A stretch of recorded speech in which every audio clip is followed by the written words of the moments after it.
Alright, Mark Cross here. This is a first of hopefully many videos / blogs to come. A lot of questions out there about what is in hunting packs for upland hunting. I'm going to go over what I have in mind. I hunt mostly western New York, northern New York, and we do go to Nebraska hunting out there. So I'll kind of go over everything with you.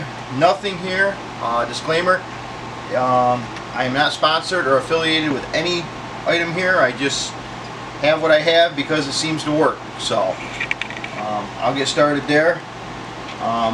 First thing, I always carry a good Leatherman on my side. These things come very, very handy. Thorns to pull out, need a quick knife, porcupine quills with the dog. You got to cut a barbed wire or something really quick, or cut a zip tie quick, something like that. Very handy. They can save your life or your dog's life very quickly. So next, I carry just a simple folding knife. Clean your game quick. This one actually happens to be a rough grouse knife. I believe I won. Nice lightweight, carry on my side. My electronic part, I run the Garmin Alpha 100 for hunting. I'm not a complete big fan of it for if you're just out training every day on that situation, but as far as hunting, I love it. It gets clipped right here. I'll show you on the vest. I pay attention to it very little unless I happen to lose a dog or it vibrates and says dog's on point. So I run the TT15 mini collar. Reason I like the minis a little better, it's not as much weight on the dog compared to the full out TT15s. A little smaller collar strap.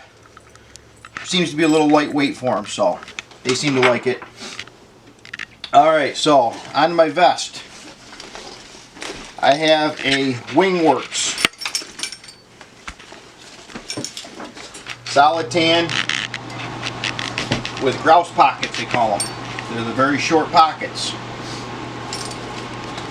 Here in New York, we're required to wear a back tag for hunting, identification and all that. I'm a big fan. I usually keep all my shells for the day usually are in one pocket. My second pocket here usually gets my phone, car keys, always stays snapped. These things got well in enough pockets on them to hold a lot of shells for the day. With Wingworks, they come with two nice big water bottles. Here in New York, I only run about a half a bottle to a full bottle. One of these. I keep my extra bottle in the truck if needed. Out west, we found we needed both bottles, and the dogs were just about going through both them in a hunt. So on the inside here, I keep a pair of lightweight gloves. Never hurts always to have extra lightweight gloves. Hands get cold, hands get wet. I carry a very simple buckle leash. Nothing fancy on it. Gotta hook the dog up. What's nice with these ones, they have a D-ring on them here. So in case you need to hook the dog to a pole or something like that, check it out, things like that. That works out very well on these. So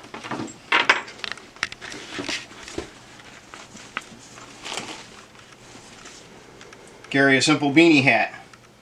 I mostly wear a baseball cap, but it gets cold throughout the day. You want a hat to throw on, that'll keep you nice and warm. Wingworks here has a nice back pouch on these, and believe it or not, you can store a lot of stuff in this. I don't even want to know what this vest normally weighs, but the way that they're dispersed, you don't even know the thing's on you. So We'll get right on to this here. First off, I carry a very simple first aid kit for me and the dog. In this first aid kit, I carry some wrap. Never have enough pairs of hemostats. I believe I carry 2 pairs on. There's another pair in the vest. Antiseptic wipes. Never know. Rubber gloves. I carry very simple band-aids. I have a burn cooling gel in here. Some bigger band-aids. And some smaller ones. Now remember, this is just what I carry. This is what I find that works. These right here, I was lucky to get these. I have one loaded with saline solution, another one loaded with hydrogen peroxide. Saline, you gotta wash the dog's eyes out, flush a wound out, something like that. Hydrogen peroxide. That dog swallows something in the field, get something in its throat quickly. Hydrogen peroxide, give it a little squirt down the throat, it's coming out. I will tell you that. It comes out quickly. Benadryl. I get the really small dose ones. The dog can have them. I can have them. Bee stings. Snake bite. Anything. These can come in emergency and will help you. Carry a couple small gauze pads and a roll of paper or a small roll of paper towels. I like to put everything in Ziplocs. Keeps everything waterproof, clean, dry. You don't have to worry about it. Alright, this right here, everybody's going to ask, well, what is this thing? This right here is used to hold the dog's mouth open. You get porcupine quills in there, you get a stick shoved in there. You don't want to fight with your dog to have that mouth wide open. It's very simple. I'll go over that in just a minute on how to use. This right here, I have a simple paracord on there. This actually happens to be an old shovel handle. I drill 2 small holes in it.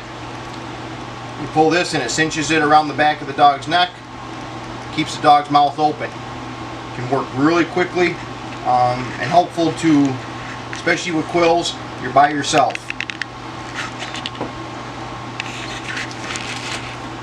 I carry a fixed blade knife, lightweight. This is always in my pack. I happen to forget mine. Need one. Something you can never have enough of, I don't think. Flashlight. This actually has been in here for a while. I check the batteries every now and then on it. You're out hunting, you get lost or something like that, turned around, or you're heading out at dark time, good to have an extra flashlight. This is what stays in my pack. I usually forget that it's even in there, but it's there for emergencies. I carry a little folding saw. Again, just an emergency purpose. Got to cut a splint, something like that. You got to camp out overnight, at least you can cut something up. Alright. I call this more my kind of pack. Again, in Ziploc. I have extra wet ones. I believe you can never have enough of them. Another thing of paper towels, emergency toilet paper, fire starter. You'd be surprised what that stuff can do. Small little thing of Kleenexes. This here, I believe, I don't even remember where I got this from, but I'm like, you know, a little thing of paracord. It's already set up on a little bracelet thing. Doesn't hurt to have paracord. Be surprised what you can do with that. And a little small pack of matches. Again, in a Ziploc. That's the back of my pack. What's nice with Wingworks here is we also have 2 side pockets on these. This side pocket here I carry extra compass. This actually happens to be just a very cheap kind of style one. but it's a compass, it works. How many people actually still know how to use these properly? On this side pocket here, I have 3 36-inch heavy-duty zip ties. Now here in the state of New York, we're not allowed to use snares, but they can use conibear traps. They have to be usually in water, and I believe on a certain size. I'm not familiarized with the trapping laws, but these right here hold them conibears open in case the dog's leg, nose, anything gets stuck in there. You need them to fix something quickly, they're there. I heard many guys say that these would come in handy, especially out west hunting, so that covers that. The Wingworks vest here, what I like about it the most, all the weight is right here in on your waist. Clips here nice and tight. That's nice and tight. Now, what I like about it, here's my GPS unit. This clips in here. Now, most of the time I would not trust this clip here, but I also have that tethered to the vest. At the same time, I have a carabiner clip on the underneath that I clip to there. I've known of 2 friends this past year that lost their Alpha 100s. Not a cheap unit to lose.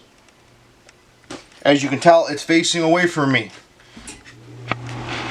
Keeps my gun hand all free. I'm a right-handed person. This is usually cinch up a little bit more depending on how many layers I got on.